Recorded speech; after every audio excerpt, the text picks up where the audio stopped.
secara online. Dengerin ya. Minta tolong untuk papa mamanya untuk membimbing kita. Jangan lupa pakai baju cantik dan ganteng. Jangan lupa jangan tidur-tiduran sambil main HP. Yang penting ibadah yang sungguh-sungguh ya teman-teman. Selamat ibadah teman-teman. Dadah.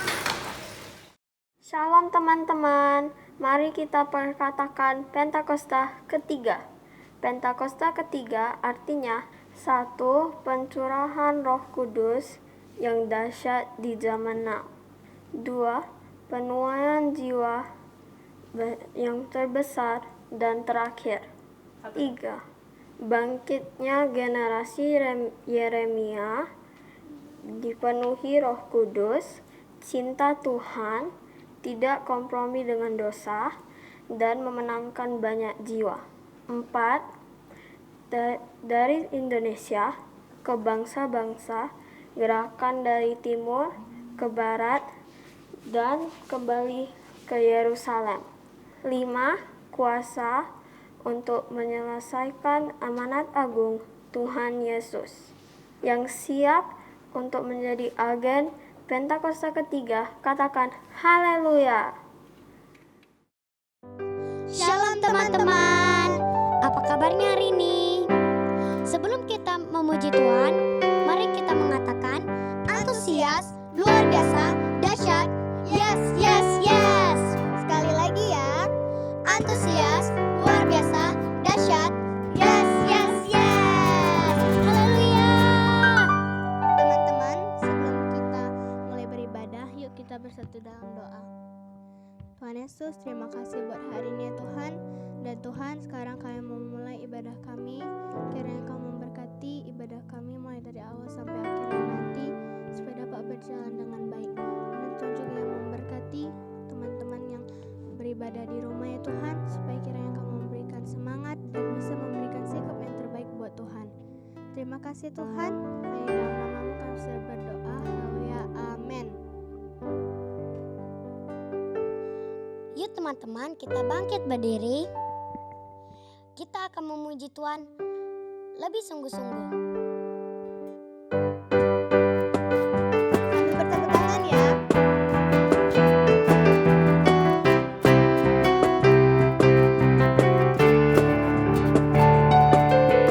From the top of my head, way down to my toes, I can't keep it all inside. I want to jump with all my might. From the top of my head,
kita akan menyembah Tuhan.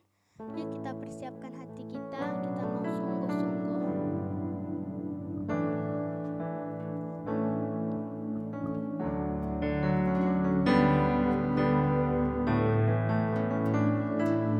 How I love you, Lord.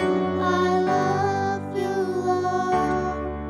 With all of my heart. I love you, Lord.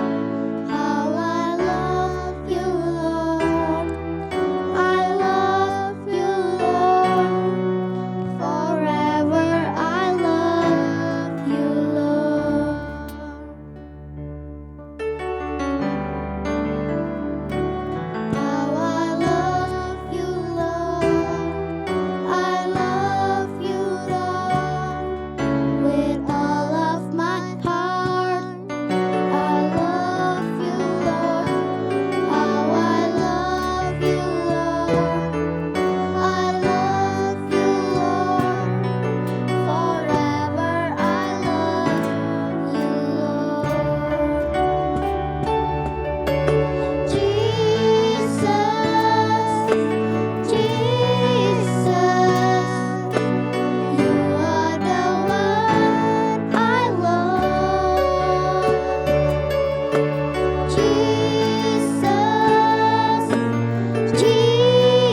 sekarang kita akan memberikan persembahan.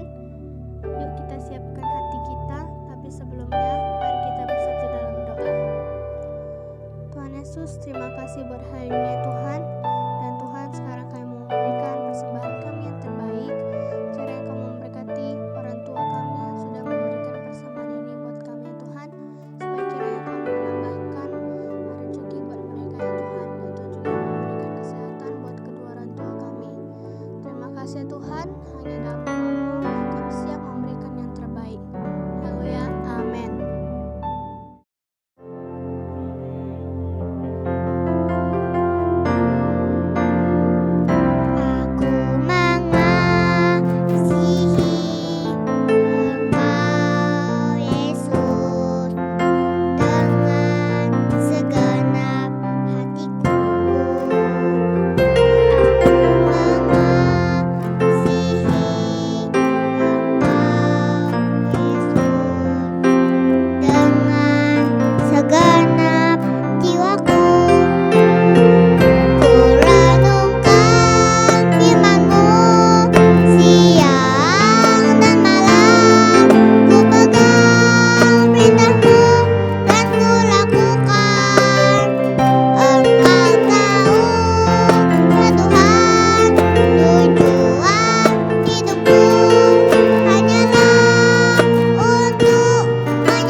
Shalom adik-adik. Nah, kini tiba saatnya kita akan mendengarkan firman Tuhan.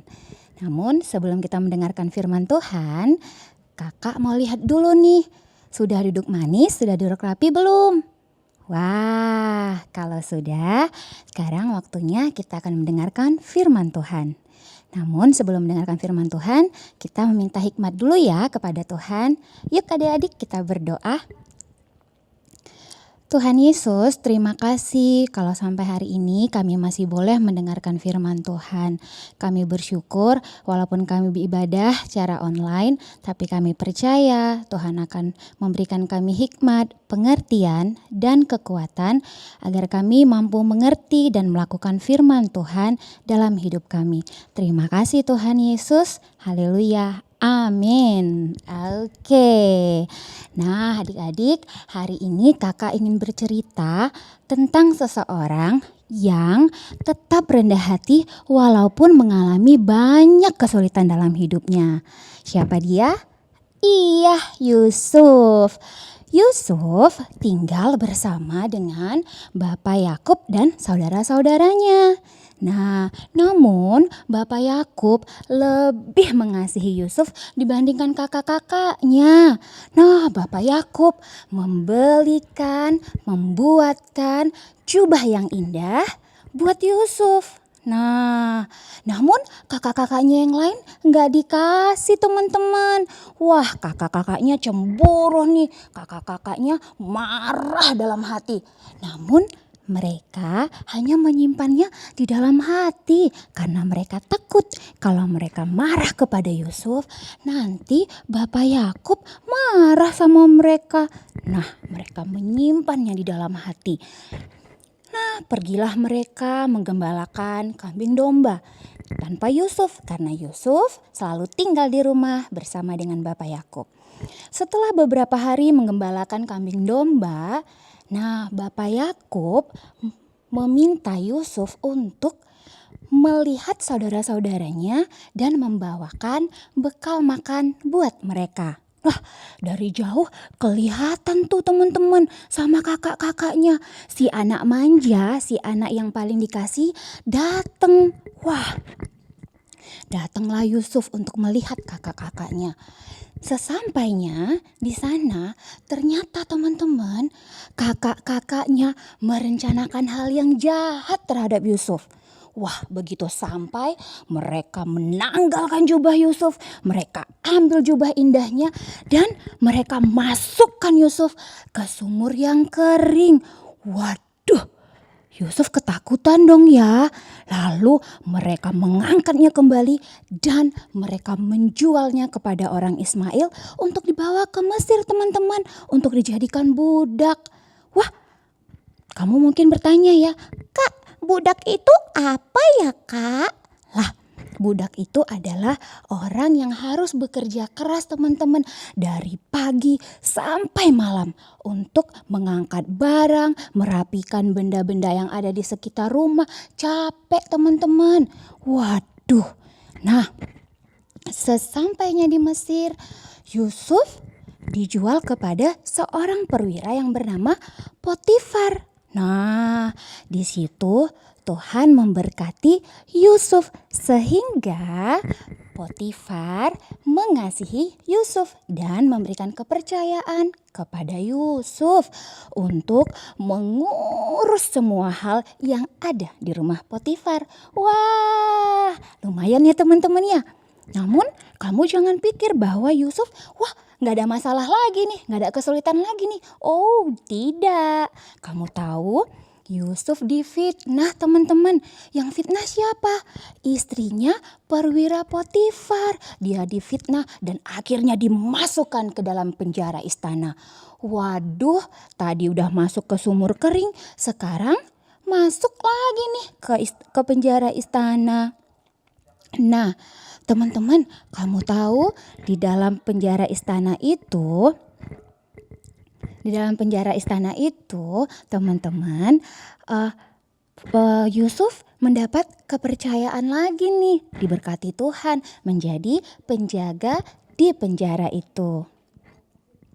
Nah, teman-teman, disitulah ia bertemu dengan juru minuman dan juru roti. Wah, ternyata juru minuman dan juru roti itu juga masing-masing memiliki satu mimpi.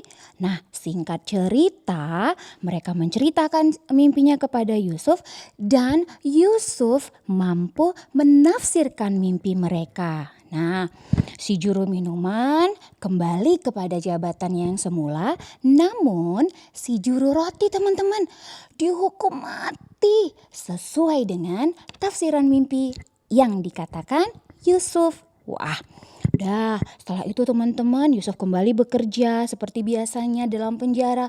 Nah, 2 tahun kemudian, Firaun memperoleh sebuah mimpi teman-teman.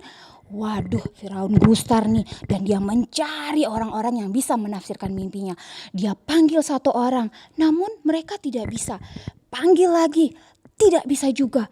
Wah, akhirnya kedengaran tuh sama si juru minuman teman-teman. Akhirnya si juru minuman ingat, wah aku tahu nih siapa yang bisa. dulu kan pernah tuh si Yusuf, si penjaga penjara itu, dia pasti bisa. Akhirnya dia pergi kepada Firaun dan dia ceritakan pada Firaun. Nah, Firaun penasaran dong ya. Dia panggil tuh Yusuf. Coba panggil Yusuf kemari. Nah, dipanggil lah teman-teman si Yusufnya. Singkat cerita, Yusuf dengan tepat mampu mengartikan mimpi Firaun. Wah, Firaun senang banget teman-teman. Akhirnya ada orang yang bisa. Nah, akhirnya karena saking senangnya dia kasih hadiah buat Yusuf. Dia angkat Yusuf menjadi orang kedua di Mesir. Wah, teman-teman, kamu tahu nggak? Kalau itu sama seperti di bangsa kita loh.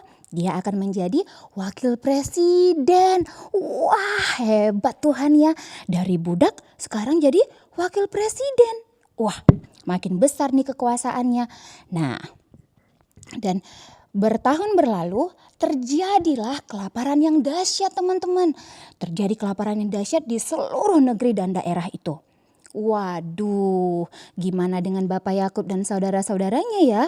Nah, namun kamu tahu bahan makanan hanya tersedia di istana raja di bawah kekuasaan Yusuf. Nah, datanglah nih saudara-saudara mereka, datang ke istana raja untuk membeli bahan makanan. Nah, di saat itulah teman-teman Yusuf bertemu dengan saudara-saudaranya. Wah, ini kesempatan nih ya. Kamu masih ingat gak apa yang mereka lakukan kepada Yusuf? Yusuf dimasukin ke sumur kering lah, dijual lah. Bukan hanya sampai di situ, difitnah dan dimasukin penjara. Kalau kamu jadi Yusuf, kamu marah gak sih? Wah, teman-teman, tapi Yusuf tidak menyimpan kemarahan dalam hatinya. Dia tidak kepahitan terhadap saudaranya. Bahkan disitulah dia menyatakan pengampunannya terhadap saudaranya.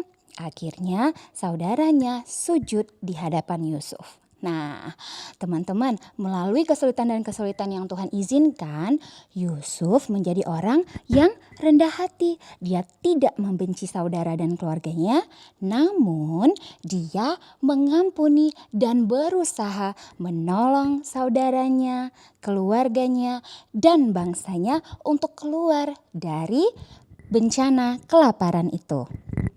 Teman-teman, nah sama nih seperti kita ya sekarang ya, susah banyak kesulitan kita. Apa aja kak? Misalnya gak bisa nih ke sekolah untuk belajar dan bermain bersama teman-teman. Juga kesulitan untuk beribadah bersama teman-teman di sekolah minggu. Nah, namun teman-teman, yang Tuhan mau dari kita adalah kita tetap mampu menguasai diri untuk tetap rendah hati menjalani kesulitan-kesulitan tersebut dengan kemurahan Tuhan, tetap bersyukur dan bersukacita. Nah, ingat ya teman-teman, kesulitan apapun yang kita hadapi hari-hari ini, tetaplah mengucap syukur dan bersukacita karena Tuhan pasti menyertai kita seperti Tuhan menyertai Yusuf. Nah, itu cerita firman Tuhan hari ini. Yuk adik-adik kita berdoa. Tuhan Yesus, terima kasih karena Engkau telah mengajari kami, sekalipun hari-hari ini adalah hari-hari yang sulit bagi kami, untuk kami boleh belajar di sekolah dan beribadah di sekolah minggu. Namun Tuhan, Engkau mengajar kami seperti Yusuf untuk tetap menguasai diri dan rendah hati, tidak menyalahkan keadaan, tidak menyalahkan orang sekitar kami, namun kami terus mau belajar bahwa Tuhan akan memberikan dan memberkati kami, memberi yang terbaik bagi setiap kami. Terima kasih Tuhan Yesus, di dalam nama Tuhan Yesus kami berdoa dan mengucap syukur. Amin. Sampai jumpa adik-adik, Tuhan berkati.